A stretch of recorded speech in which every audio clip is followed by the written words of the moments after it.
करही कुमारी तुम्हारी, भाभी मेट सकहे त्रिपुरारी। राम सिया राम जय राम, राम सिया राम जय राम।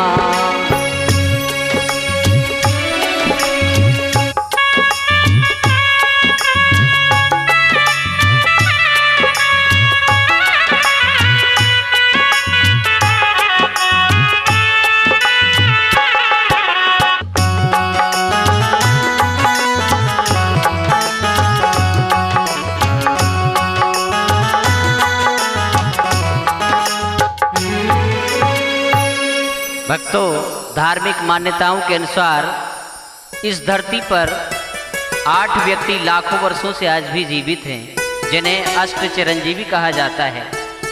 और इन 8 चिरंजीवियों में हनुमान जी, विभीषण जी, कृपाचार्य जी, परशुराम जी, ऋषि मार्कंडेय जी, अश्वत्थामा, दैत्यराज बलि और वेद व्यास जी के नाम आते हैं। जी हाँ भक्तों, ये 8 लोग ऐसे हैं जो आज भी इस धरती पर मौजूद हैं। अश्वत्थामा बलिर्व्यासो हनुमांस विभीषणा कृपाचार्य परशुरामश्च सप्त एते चिरंजीविना। इन 8 चिरंजीवियों में से एक व्यक्ति ऐसे थे जिनकी आयु जन्म के समय काफी अल्प थी, जिनका जीवन विधाता ने केवल 5 वर्ष का ही लिखा था, और फिर भी वो चिरंजीवी हो गए। लेकिन कैसे? आज की इस वीडियो के माध्यम से हम ऐसे ही एक महान चिरंजीवी की कथा सुनाएंगे। जय श्री कृष्णा भक्तों, आप देख रहे हैं सत्या दर्शन और मैं हूं आपका मित्र सुरेश सत्यम। दर्शक बंधुओं, आज की कथा बड़ी ही मार्मिक और समस्त मानव जाति का कल्याण करने वाली है। इस कथा के संदर्भ में शास्त्रों में ऐसा उल्लेख मिलता है कि जो भी व्यक्ति इस कथा को श्रद्धापूर्ण भाव से सुनता है और इस कथा में बताई हुई बातों का अनुसरण करता है, उसके सभी मनोरथ पूर्ण हो जाते हैं और उसकी कभी अकाल मृत्यु नहीं होती। भक्तों, आज की कथा आप सभी के लिए बहुत महत्वपूर्ण और शुभ फल देने वाली है। अतः आप सभी से अनुरोध है, कृपया वीडियो को समाप्ति तक आप हमारे साथ अवश्य बने रहें, क्योंकि आधी अधूरी कथा सुनने से आपको पाप भी लग सकता है। इसलिए इस कथा को पूरा सुने। जो भी मनुष्य इस कथा को पूरा सुनता है उसके जीवन में कभी कोई कष्ट नहीं आता, उसके ऊपर भोले बाबा सदैव कृपा दृष्टि बनाए रखते हैं।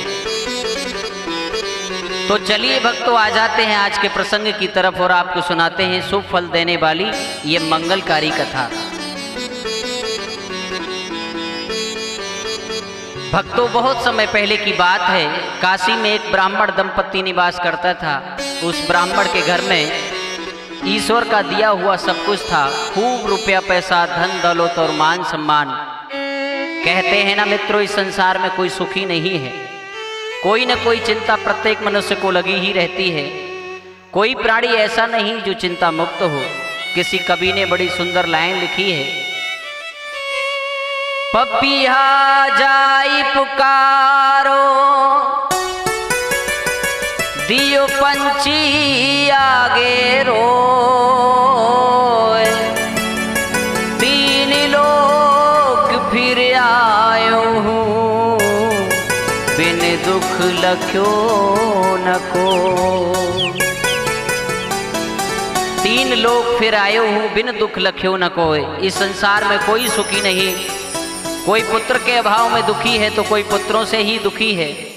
किसी को लड़की के विवाह की चिंता है, किसी को बीमारी की चिंता है, तो किसी को मुकदमा की ही चिंता लगी हुई है। एक न एक चिंता सबको लगी हुई है। भक्तों, उसी प्रकार सब कुछ होते हुए भी वो काशी का ब्राह्मण दुखी रहता था। उसके दुख का कारण था कि उसके घर में ईश्वर का दिया हुआ सब कुछ था, लेकिन संतान नहीं थी। ब्राह्मण दंपत्ति रात दिन इसी चिंता में डूबे रहते। भक्तों, एक दिन संयोग की बात, एक सिद्ध साधु महाराज उस ब्राह्मण के द्वारे पर पधारे। ब्राह्मण दंपत्ति ने उस साधु की बहुत सेवा की, खूब सत्कार किया। जब साधु महाराज जाने लगे तो दोनों पति पत्नी उस साधु महात्मा के आगे हाथ जोड़कर खड़े हो गए। जब साधु ने पूछा पुत्र कोई परेशानी है, तो ब्राह्मण देवता कहने लगा, हाँ महाराज, मेरे घर में कोई संतान नहीं है। प्रभु मेरी ये इच्छा है कि आप मुझे कोई ऐसा उपाय बताएं जिससे मेरे घर में भी कोई संतान हो जाए, जिससे मेरा भी वंश आगे बढ़ सके। कोई ऐसा यत्न बताओ कि मुझे पुत्र की प्राप्ति हो जाए। साधु महाराज कहने लगे, ब्राह्मण देवता, इसमें इतनी चिंता की क्या बात है? अरे आप तो बाबा भोलेनाथ की नगरी काशी में रहते हो और शंकर भगवान तो बड़े दयालु देवता हैं। तुम शंकर भगवान की तपस्या करो, मुझे पूर्ण विश्वास है कि भोले बाबा अवश्य तुम्हारी मनोकामना पूर्ण करेंगे। भक्तों, ये कहकर वो साधु महाराज आगे बढ़ गए। साधु महाराज के जाने के बाद दोनों पति पत्नी भी जंगलों में चले गए और जंगल में पहुंचकर दोनों पति पत्नी भगवान शिव की तपस्या में लीन हो गए। ब्राह्मण दंपति ने भगवान शिव की घोर तपस्या की और अपनी तपस्या से भोलेनाथ को प्रसन्न कर दिया। जब शंकर भगवान प्रसन्न हो गए तो भोलेनाथ ने ब्राह्मण दंपति को दर्शन दिए और कहा, हे ब्राह्मण देवता, हम तुम्हारी तपस्या से प्रसन्न हैं, कहो क्या चाहते हो हमसे। दोनों पति पत्नी ने भोलेनाथ को प्रणाम किया और हाथ जोड़कर प्रार्थना की, हे प्रभु, आपकी कृपा से मेरे घर में सब कुछ है लेकिन कोई संतान नहीं है। भोलेनाथ, यदि आप अपनी कृपा से मुझे एक बेटा दे दो तो मेरा जीवन धन्य हो जाए, मेरा वंश आगे बढ़ जाए। इस पर शंकर जी ने कहा, ब्राह्मण देवता, हम बेटा तो दे सकते हैं, लेकिन एक बात बताइए कि आपको कैसा बेटा चाहिए, क्योंकि पुत्र भी दो प्रकार के होते हैं, एक कुपुत्र होता है, दूसरा सुपुत्र होता है। ब्राह्मण ने पूछा, प्रभु, सुपुत्र और कुपुत्र में क्या अंतर है? पहले अंतर स्पष्ट करें, उसके बाद मैं बताऊंगा कि मुझे कैसा बेटा चाहिए।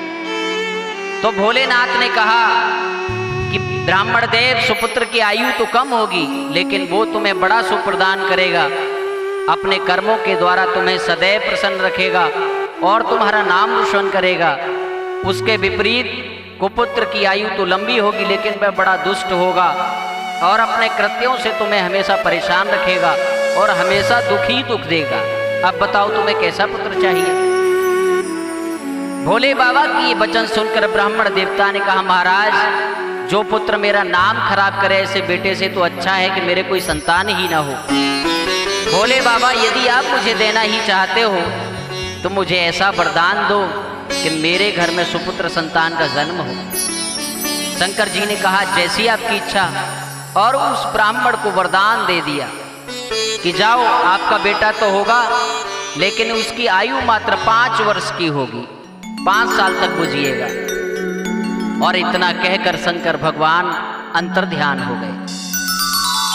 भगवान शिव की जाने के बाद दोनों पति पत्नी एक दूसरे का मुंह ताकने लगे। दोनों प्रसन्न भी थे और दुखी भी थे। प्रसन्न इसलिए कि अब उनके घर में भी संतान जन्म लेगी, और दुखी ये सोचकर हो रहे थे कि उनका पुत्र 5 साल के बाद उन्हें छोड़कर परलोक सिधार जाएगा।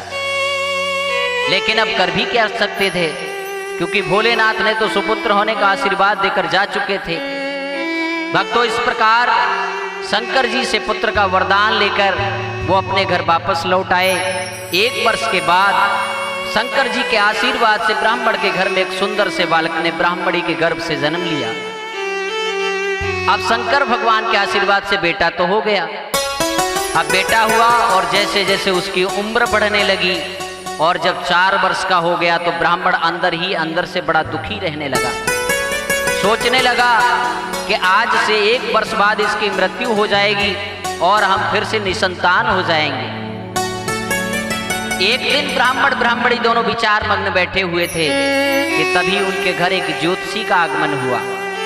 पति पत्नी ने जब ज्योतिषी को देखा तो दोनों खड़े हो गए और ज्योतिषी को प्रणाम किया और फिर हाथ जोड़कर ज्योतिषी से निवेदन किया, महाराज, हमारे पुत्र का भविष्य देखें। भक्तों, जैसे ही ज्योतिषी ने बच्चे की हस्तरेखाएं देखी तो ज्योतिषी सकुचाते हुए कहने लगा कि ब्राह्मण देवता, इस बालक की आयु तो बहुत कम है। ब्राह्मण ने कहा, महाराज, ये तो हमें पता है, ये 5 साल बाद मर जाएगा। मैं तो इसलिए इसका भविष्य दिखा रहा हूं कि कैसे भी ये बच सकता है। काफी सोच विचार के बाद ज्योतिषी बोला, यदि किसी सिद्ध संत का आशीर्वाद इस बालक को मिल जाए तो कुछ हो सकता है, क्योंकि संत की बात को तो भगवान भी नहीं टाल सकते हैं। यदि कोई सिद्ध संत इसे आशीर्वाद दे दे तो इसकी उम्र में वृद्धि हो जाएगी। ज्योतिषी की बात सुनकर ब्राह्मण बोला, हे महाराज, मैं सिद्ध संत ढूंढने कहाँ जाऊंगा, कहाँ मिलेगा ऐसा संत। ज्योतिषी ने कहा, भैया कौन सिद्ध है और कौन असिद्ध है ये बात छोड़कर जो भी संत मिले सबके चरणों में अपने बच्चे से श्रद्धा भावना से प्रणाम कराओ। ईश्वर ने चाहा तो एक न एक दिन वो संत मिल ही जाएगा। अब तो ब्राह्मण देवता ने काशी में ही गंगा के किनारे कुटिया बना ली और अपने पुत्र के साथ वहीं रहने लगा। और जो भी कुटिया के सामने से निकलता, चाहे वो कोई भी क्यों ना हो, वो बच्चा सबको प्रणाम करता है। नर नारी निकरे उते, युवा वृद्धि और बाल, गो गज बाज अनेक पशु, सूकर स्वान श्रृगाल। आवत देखे दूर ते जोरे दो हाथ, पुनि प्रणाम सबको करे, धरे धरे मही में मात। कुटिया के आगे से चाहे कोई भी निकले, चाहे कोई पशु निकले, चाहे कोई मनुष्य निकले, सबको वो बालक लेट करके प्रणाम करता। और इस तरह से प्रणाम करते करते उस बालक को 1 साल बीत गई। उसकी हाथ की हथेलियों में गांठ पड़ गई, मस्तक में चिन्ह बन गया। ऐसे करते करते जब पूरी साल बीत गई, लेकिन कोई ऐसा सिद्ध संत नहीं मिला जिससे उस बालक का कल्याण हो। अंत में जब बालक की आयु में रहे 3 दिन से, बड़े भाग से तेहि मग, सप्तऋषि कियो प्रवेश। जब उस ब्राह्मण बालक की आयु में मात्र 3 दिन शेष रह गए, संयोग की बात कि सप्तऋषियों का आगमन हो गया। और जैसे ही सप्तऋषियों का आगमन हुआ, उस ब्राह्मण बालक ने सभी सप्तऋषियों को बारी बारी से सबको प्रणाम किया। मुनि मंडल को मही में पर के, द्विज बालक दंड प्रणाम किया। चिरंजीवी भव, चिरंजीवी भव, ऋषियों ने आशीर्वाद दिया। जैसे ही बालक ने सप्तऋषियों को प्रणाम किया तो सभी ऋषियों ने उस बच्चे को आशीर्वाद दिया कि बेटा चिरंजीवी हो, चिरंजीवी हो, चिरंजीवी हो। 3 बार आशीर्वाद दे दिया। जैसे ही ब्राह्मण बालक को आशीर्वाद मिला, पिता की आंखों में आंसू आ गए, पिता रोने लगे। तो सप्तऋषियों ने पूछा, हमने आपके बेटे को चिरंजीवी भव होने का आशीर्वाद दिया और आप रो रहे हो। उस ब्राह्मण ने रोते हुए दोनों हाथ जोड़े और सप्तऋषियों से कहा कि महात्मान, मुझे डर लगता है कि कहीं आपका वचन झूठा ना हो जाए। सप्तऋषियों ने कहा कि हमारा वचन कैसे झूठा होगा। तो ब्राह्मण देवता कहने लगा, कर जोड़ पिता बोला कि मैं होंगे, सत्य आपके वचन कहे।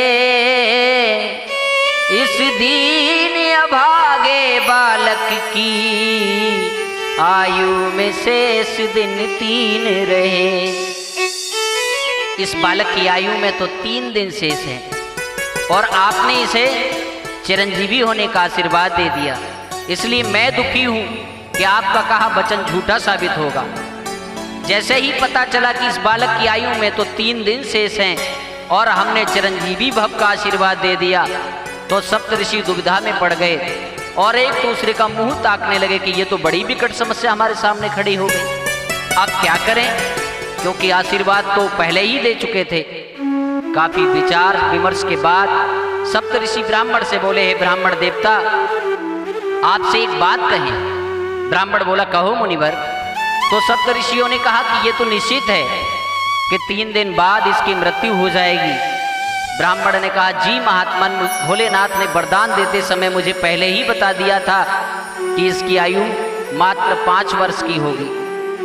सप्तऋषि कहने लगे कि आप अपना बच्चा हमें दे दीजिए, क्योंकि यह सब आपकी ही समस्या नहीं, यह अब हमारी प्रतिष्ठा से जुड़ा हुआ प्रश्न हो गया है।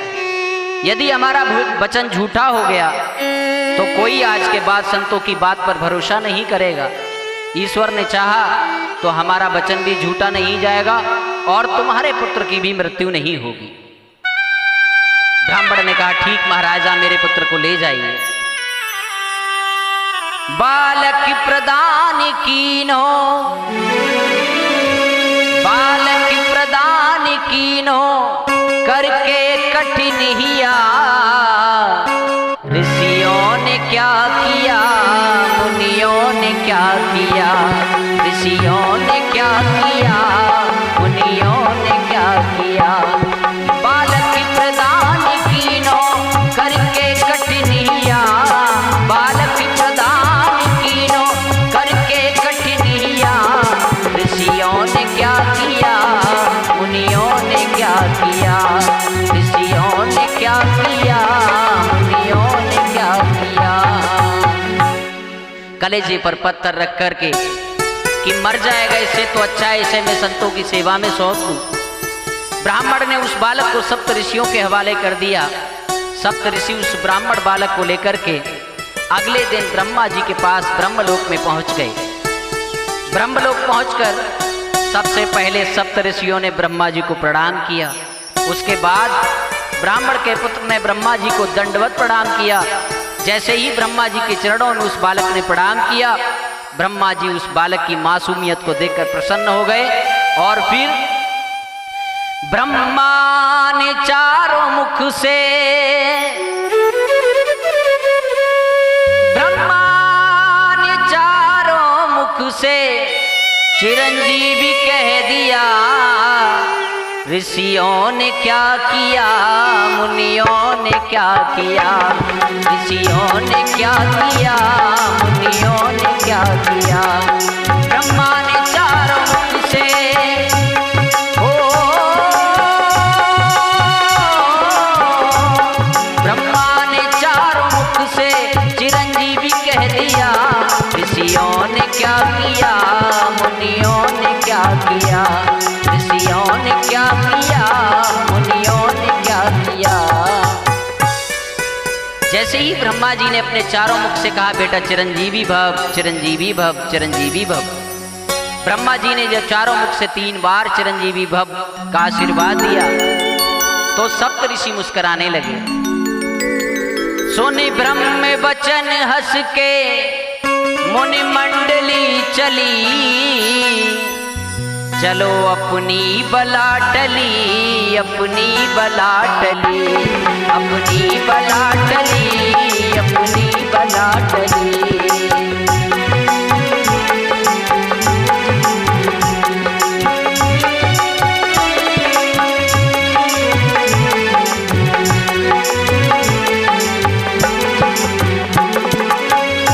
ब्रह्मा जी ने पूछा कि हे ऋषियों, जब आप मेरे पास आए थे तब तो तुम बड़े उदास थे, तुम्हारे चेहरे लटके हुए थे, चेहरे पर चिंता के भाव थे। फिर अचानक ऐसा क्या हुआ कि आप सभी के चेहरे प्रसन्नता से खिल गए? संतों ने कहा, महाराज, जिस बालक को आपने चिरंजीवी भव का आशीर्वाद दिया है उसकी मात्र 2 दिन की आयु है। आज और कल मात्र 2 दिन में ही ये मर जाएगा। सप्त ऋषियों की वचन सुनकर ब्रह्मा जी ने अपना माथा पकड़ लिया। सप्त ऋषियों ने पूछा, क्या हुआ महाराज? ब्रह्मा जी ने कहा कि हम तो ये आशीर्वाद देकर फंस गए। सप्त ऋषि कहने लगे, विधाता, जैसे आज आप फंस गए वैसे ही इस बालक को आशीर्वाद देकर कल हम भी फंस गए थे, लेकिन अब हम निश्चिंत हो गए हैं। अगर कोई हमारे ऊपर उंगली उठाएगा तो हमारे द्वारा दिया गया आशीर्वाद झूठा हो गया, तो हम उनको कह देंगे कि भैया, जो वरदान हमने इसको दिया था वही आशीर्वाद ब्रह्मा जी ने भी इसको दिया था। जब ब्रह्मा जी झूठे तो हम भी झूठे। सप्त ऋषियों के वचन सुनकर ब्रह्मा जी कहने लगे, परिवर्तन हो सकता है। परिवर्तन की शक्ति एकमात्र भगवान शिव के पास है। जो तप करे कुमारी तुम्हारी, भाभी हूँ मेट सके त्रिपुरारी। राम सिया राम जय जय राम। राम सिया राम जय जय राम। ओ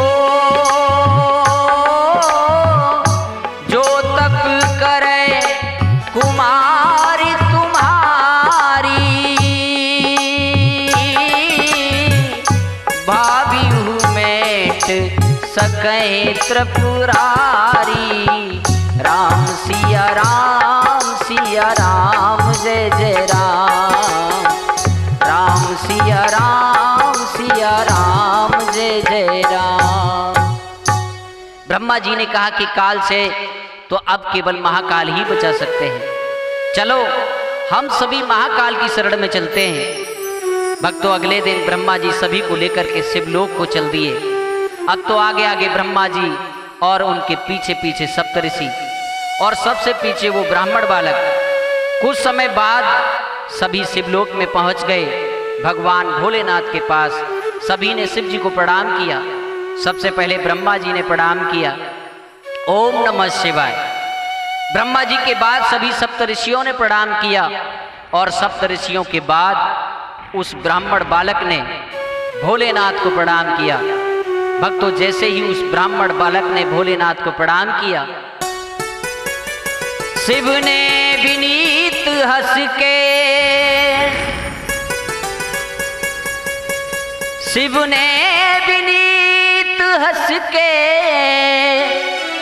मुख पंच से कहो, चिरंजीवी सुत रहो, चिरंजीवी सुत रहो, चिरंजीवी सुत रहो, चिरंजीवी सुत रहो। शिव ने विनीत हंस के मुख पंच से कहो, शिव ने विनीत हंस के मुख पंच से कहो, चिरंजीवी सुत रहो, चिरंजीवी सुत रहो, चिरंजीवी सुत रहो, चिरंजीवी सुत रहो। बेटा चिरंजीवी भव, चिरंजीवी भव, चिरंजीवी भव। जब शंकर भगवान ने भी उस ब्राह्मण बालक को चिरंजीवी भव का वरदान दे दिया, ब्रह्मा का भार भोले बाबा ने ले लिया। ऋषियों ने क्या किया, मुनियों ने क्या किया, ऋषियों ने क्या किया, मुनियों ने क्या किया।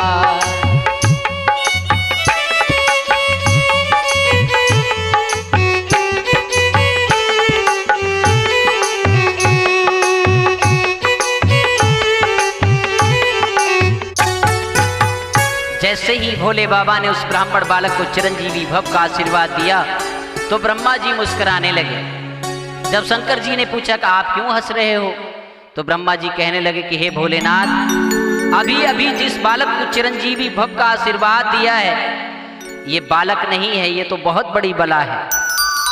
शिव जी ने पूछा आप ऐसा क्यों कह रहे हो? तो ब्रह्मा जी कहने लगे, भोलेनाथ, जिस बालक को तुमने चिरंजीवी भव का आशीर्वाद दिया है, ये बालक केवल आज का मेहमान है। आज शाम को इसकी आयु समाप्त हो रही है और आज शाम को ये मर जाएगा। भोलेनाथ ने पूछा, अच्छा ये बताओ ये किसका बालक है? ब्रह्मा जी ने कहा, महाराज मुझे नहीं पता ये किसका बालक है, मेरे पास तो सप्तऋषि लेकर आए थे। जैसे आज आप इस बालक को चिरंजीवी भव का आशीर्वाद देकर फंस गए हैं, वैसे ही कल मैं इस बालक को आशीर्वाद देकर फंस गया था। भोले बाबा ने सप्तऋषियों से पूछा, सप्तऋषियों आप किसका बालक लेकर के आए हो? तो सप्तऋषियों ने कहा, महादेव हमें ये बालक काशी में मिला। जैसे आज आपने और कल ब्रह्मा जी ने चिरंजीवी भव का आशीर्वाद दिया, वैसे ही परसों हम भी इस ब्राह्मण बालक को आशीर्वाद देकर फंस गए थे। और उन्होंने बता दिया कि काशी में एक ब्राह्मण है मृकंडू और उनकी पत्नी का नाम है मनस्वनी, ये उसी ब्राह्मण का बालक है। सप्त ऋषियों के मुख से जब उस बालक के बारे में जाना तो शिव जी मुस्कुराने लगे और कहने लगे कि ये बालक तो हमने ही उस ब्राह्मण को वरदान स्वरूप दिया था, ये तो हमारा दिया हुआ वही बालक है। सप्त ऋषियों ने कहा भोलेनाथ ये तो और भी अच्छी बात है। इसके बाद भोले बाबा ने उस बालक को उठाया और अपनी गोदी में बैठा लिया। फिर ब्रह्मा जी से कहा अब आप निश्चिंत होकर अपने लोक में जाओ, ये बालक अब हमारी जिम्मेदारी है। ब्रह्मा जी और सप्त ऋषियों ने भोलेनाथ को प्रणाम किया और उस बालक को भोलेनाथ के पास छोड़कर चले गए। ब्रह्मा जी और सभी ऋषियों को जाने के बाद शंकर जी ने उस बच्चे के सिर पर स्नेह से हाथ फिराया और उस बालक को लेकर उज्जैन पहुंच गए, जहां आज भी महाकाल का मंदिर है। उस जगह पहुंचकर भोलेनाथ ने कहा पुत्र, ये जो सामने शिवलिंग देख रहे हो, इस शिवलिंग पर जल और बेल पत्र को चढ़ाते हुए ओम नमः शिवाय का जाप करते रहो, तुम्हारा कल्याण होगा।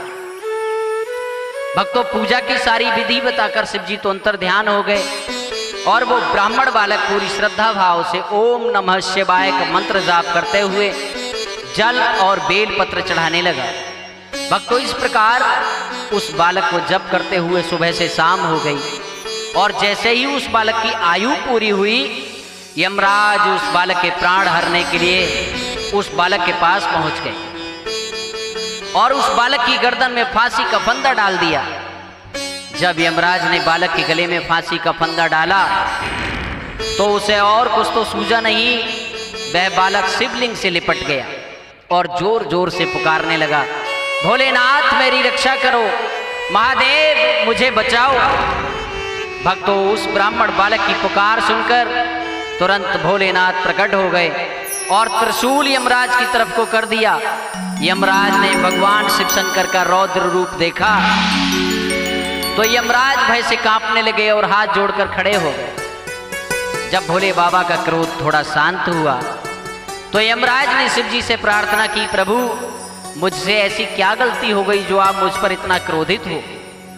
हे भोलेनाथ, मैं तो अपने कर्तव्य का ही निर्वाह कर रहा हूँ, आपने मुझे जो काम सौंपा है मैं तो उसी का दायित्व निभा रहा हूं। शंकर जी ने कहा कि तुम्हारी हिम्मत कैसे हुई इस बालक के प्राण हरने की।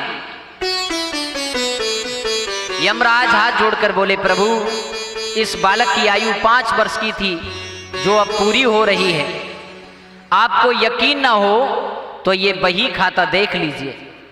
शंकर भगवान ने यमराज से पूछा, हे मृत्यु के देवता, पहले मुझे ये बताओ कि इस बालक को 5 वर्ष की आयु आपने दी है या हमने दी है। सुनकर यमराज कहने लगे, भोलेनाथ इस बालक को 5 वर्ष की आयु तो आपने ही दी है। तो भोलेनाथ कहने लगे कि जब 5 वर्ष की आयु हमने दी है तो वो आयु हमारे हिसाब से पूरी होनी चाहिए, ना कि तुम्हारे हिसाब से। यमराज जी कहने लगे, प्रभु आपका कौन सा हिसाब है, कृपया हमें भी अपने हिसाब से अवगत कराएं। तो भोले बाबा ने कहा, सुनो हमारा हिसाब।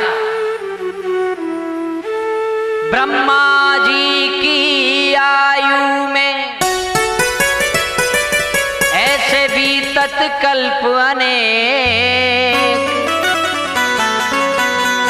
भक्तों, ये भोलेनाथ का हिसाब है, इसलिए आप भी पहले समझ लीजिए 4,32,000 साल का कलयुग होता है, इसका 2 गुना 8,64,000 का द्वापर युग होता है, इसका 3 गुना 12,96,000 का त्रेता युग होता है और कलयुग का 4 गुना 17,28,000 साल का सतयुग होता है।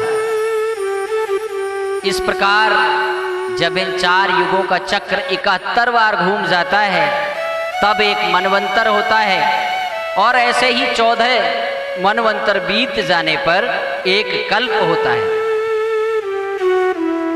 और जब एक कल्प पृथ्वी पर बीत जाता है तो ब्रह्मा जी का 1 दिन होता है और ऐसे 1 दिन के हिसाब से ब्रह्मा जी की 100 वर्ष की आयु है। तो शंकर भगवान यमराज जी को अपना हिसाब समझाते हुए कहते हैं, ब्रह्मा जी की आयु में ऐसे बीतत कल्प अनेक, 10 ब्रह्मा बीते बने, शंकर का दिन एक। ऐसे जब 10 ब्रह्माओं का कार्यकाल पूरा हो जाता है, 10 ब्रह्माओं का समय पूरा हो जाता है, तब मेरा एक दिन होता है। आगे शंकर जी यमराज से कहते हैं, ऐसे दिन के मास गिन, ऐसे दिनों के महीने बनाओ, ऐसे दिन के मास गिन और मासों के पुण्य वर्ष, ऐसे 5 बरस रहे बालक सुखी सहर्ष। इस हिसाब से दिन गिन करके 5 वर्ष बनाओ, ऐसे 5 वर्ष तक ये बालक इस पृथ्वी पर जीवित रहेगा। ये हिसाब सुनने के बाद यमराज जी भोले बाबा के सामने हाथ जोड़कर खड़े हो गए और कहने लगे, भोले बाबा, जब आपके एक दिन में 10 ब्रह्माओं की आयु पूरी हो जाती है, तो फिर यमराज कितने बदल जाते होंगे, इसकी तो मैं गणना भी नहीं कर सकता।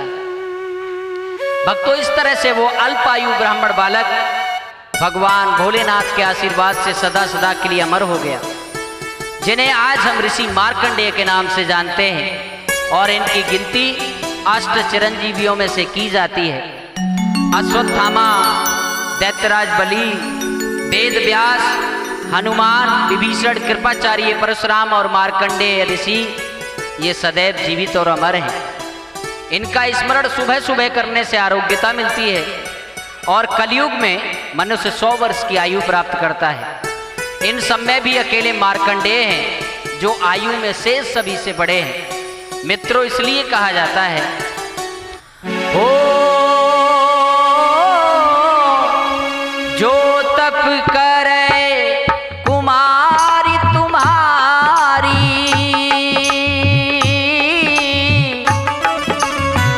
भावियु मेट सकहे त्रिपुरारी। राम सिया राम, सिया राम, जय जय राम। राम सिया राम, सिया राम, जय जय राम।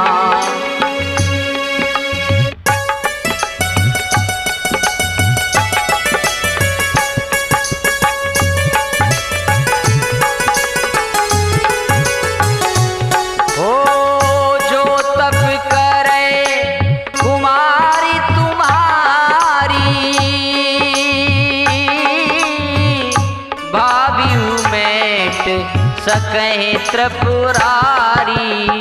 राम सिया राम, जय जय राम। एकमात्र भगवान शिव हैं जो भावी मतलब होनहार को मिटा सकते हैं। भगवान शिव की कृपा से जो बालक अल्पायु था वह चिरंजीवी हो गया। आप देख रहे थे YouTube चैनल सत्यार्थ दर्शन। मैं था आपके साथ सुरेश व्यास। ऐसी ही अन्य प्रामाणिक और ज्ञानवर्धक कथाओं के लिए आप YouTube चैनल सुरेश सत्यम पर भी अवश्य विजिट करें और हमारी अन्य कथाओं को सुनने की कृपा करें। तो मित्रों, ये थी आज की कथा। आपको कैसी लगी कृपया कमेंट के माध्यम से हमें अवश्य अवगत कराएं। यदि आज का प्रसंग पसंद आया हो तो वीडियो को लाइक करें, कमेंट में हर हर महादेव लिखें और अपने मिलने वालों के साथ भी इस कथा को अवश्य साझा करें। तो साथियों, आज के लिए इतना ही। मिलते हैं अन्य ज्ञानवर्धक वीडियो में। तब तक के लिए आप सभी को मेरी ओर से सियापत रामचंद्र की जय, पवन सुत हनुमान की जय, उमापत महादेव की जय। हर हर महादेव।